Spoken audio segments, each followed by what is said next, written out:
मतदान प्रक्रियेला सुरुवात करणार होतो, परंतु प्रशासन हे त्यांच्या भूमिकेवर ठाम आहे. तुमच्या सर्वांवरती आम्ही गुन्हे दाखल करणार आणि जे जे मतदार मताला येतील त्या पद्धतीनं त्यांच्यावरती गुन्हे दाखल करणार आणि आम्ही या ठिकाणची जी मशिनरी आहे ती आम्ही सगळी घेऊन जाणार आहोत. आम्ही यामध्ये तडजोड करणार नाही. नुसतं एवढंच नाही, तुम्ही आता ऐकलं ठीक, नाही ऐकलं तर मात्र आम्हाला पुढची स्टेप घ्यावी लागेल. त्या ठिकाणी पुढची प्रशासनानं स्टेप घेतली तर तुम्हाला सगळ्या गावकऱ्यांवरती गुन्हे दाखल होतील आणि या ठिकाणी काही दंगल झाली, लोकांनी दगडफेक केली तर त्याची जबाबदारी तुमची राहील. तुम्ही स्वतः आमदार आहात आणि या ठिकाणी तुम्ही 2 दिवसापासून तळ ठोकू नये, परंतु आम्ही अशा पद्धतीनं तुम्हाला मतदान करू देणार नाही. साधारणपणे अर्ध्या तासामध्येच मतदान प्रक्रियेला आपण सुरुवात करणार होतो. 200-250 लोक त्या ठिकाणी जमलेले आहेत.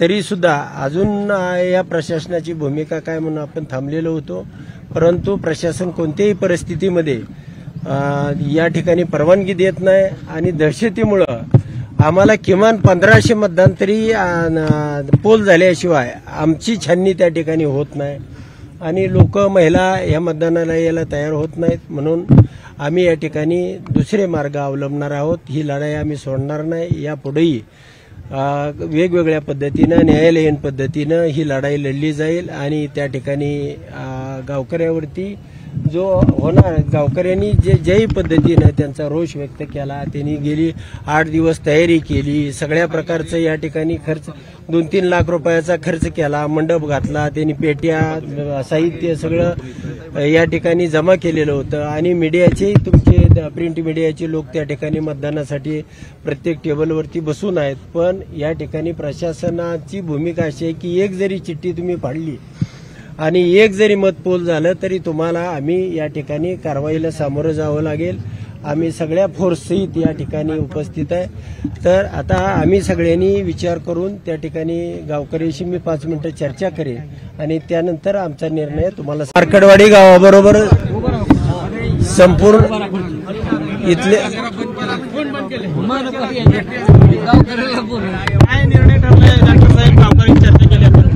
पोलीस प्रशासनाबरोबर चर्चा सुरुवातीला केली. पोलीस प्रशासनानं त्या ठिकाणी तुम्ही एक बी मतदान पोल केलं तर आम्ही हे साहित्य तुमचं मतपत्रिका असतील, मतपेट्या असतील, आम्ही सगळं गुंडाळून घेऊन जाणार आहोत. तुमच्यावर सगळ्यावरती आम्ही गुन्हे दाखल करणार आहोत. आम्ही अगोदर 344 कलम पुकारलेला आहे. आता या प्रशासनाच्या भूमिके संबंधी सगळ्या गावकऱ्यांशी या ठिकाणी चर्चा करण्यात आली. गावकऱ्यांचं म्हणणं असं आहे की जर मतदानच करू देत नसतील ते आपण पेट्या धरून ठेवणार आणि ते हिसकावून घेतील, यामध्ये गोंधळ उडेल आणि त्याचे झटापट होईल आणि झटापटीमध्ये लोक निघून जातील. जी मतदानाची प्रक्रिया आहे किमान 1500 मतदान तरी पोल होण्याशिवाय या ठिकाणचा रिझल्ट येऊ शकत नाही आणि ते 1500 मतदान या ठिकाणी मला होणार होतं, परंतु प्रशासनाच्या या भूमिकेमुळं या ठिकाणी मतदानच करू द्यायचं नाही आणि साहित्य घेऊन जायचं हा पोलिसांनी इथं सगळा केलेला प्लॅन आहे. त्यामुळं आम्ही या ठिकाणी थांबण्याचा गावकऱ्याबरोबर चर्चा केल्यानंतर निर्णय घेतलेला आहे. आम्ही येणाऱ्या 8 दिवसामध्ये प्रांत कार्यालय असेल किंवा अजून जिथं सुयोग्य न्याय मागण्याचं ठिकाण असेल त्या ठिकाणी ताकदीनं एक 25,000 ते 50,000 लोकांचा या तालुक्यातला जो आक्रोश आहे हे निवडणूक आयोगापर्यंत, या न्यायव्यवस्थेपर्यंत, या सरकारपर्यंत पोहोचवण्याचा ताकदीनं प्रयत्न करू आणि यामध्ये मात्र न्याय मिळाल्याशिवाय हा उत्तमराव जानकर थांबणार नाही, एवढंच मीडियाच्या माध्यमातून तुम्हाला सांगतो.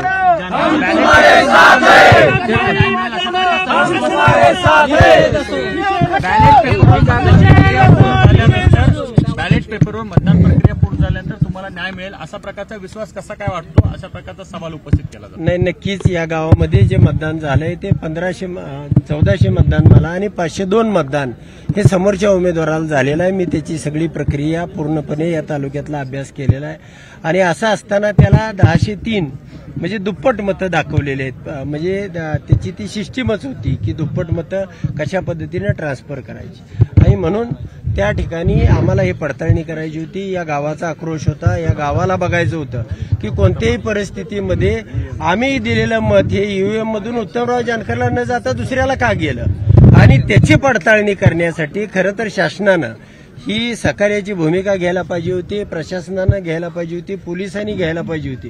परंतु प्रांतानं जमावबंदीचे आदेश काढले, तहसीलदारनं ही निवडणूक प्रक्रिया घेता येणार नाही अशा पद्धतीचे आदेश काढले आणि पोलिसांनी या ठिकाणी तुमचं साहित्य सगळं तुम्ही एक मत टाका, तुम्ही मत टाकल्याबरोबर आम्ही तुमचं साहित्य घेऊन जाणार आहोत. आणि त्या ठिकाणी नक्कीच सरकार घाबरतंय की ही प्रक्रिया होऊ देत नाही आणि मग तुम्हाला न्याय मागायचा कसा, ही साधी प्रक्रिया होती. आणि या साध्या प्रक्रियेतनं तुम्हाला सगळे उमेदवार महाराष्ट्रातले असतील, सरकार असेल, ते सगळ्याच्या पुढे चित्र जाणार होतं. तुम्ही सगळ्या चॅनेलची मीडिया या ठिकाणी तुमच्या समक्ष लाईव्ह पद्धतीनं मतदान होणार होतं आणि प्रशासनानं जर हे मतदान करू दिलं असतं तर हे चित्र महाराष्ट्राच्या समोर यावं यासाठी मी रात्र झोपून या ठिकाणी ह्या लोकांना आधार देण्यासाठी, या लोकांना एक विश्वास देण्यासाठी मी रात्रभर या चटईवरती झोपलो होतो. सगळं गाव 1000 लोक झोपले होते, पण 1000तले लोक आता पोलीस असल्यामुळं 300-400 लोक या ठिकाणी आहेत. बाकीचे लोक यायला तयार नाहीत आणि जर आले तर या ठिकाणी पोलिसाबरोबर झटापट करणं, मुलं शाळेमध्ये जाणं आणि त्यातून जो रिझल्ट आहे मला जो 1500 मतं पोलिंग झाल्याशिवाय निघत नाही तो घेता येत नाही. म्हणून या ठिकाणी थांबण्याचा निर्णय गावकऱ्याबरोबर चर्चा करून आम्ही घेतला. नक्कीच जे इथं घडलं तेच राज्यामध्ये घडलेलं आहे आणि इथं सुद्धा एक मत बीजेपीला गेल्याशिवाय दुसरं मत ट्रान्सफर होत नव्हतं. त्यामुळे त्यांना 54,000 मतं पडली की 1,08,000 झाली.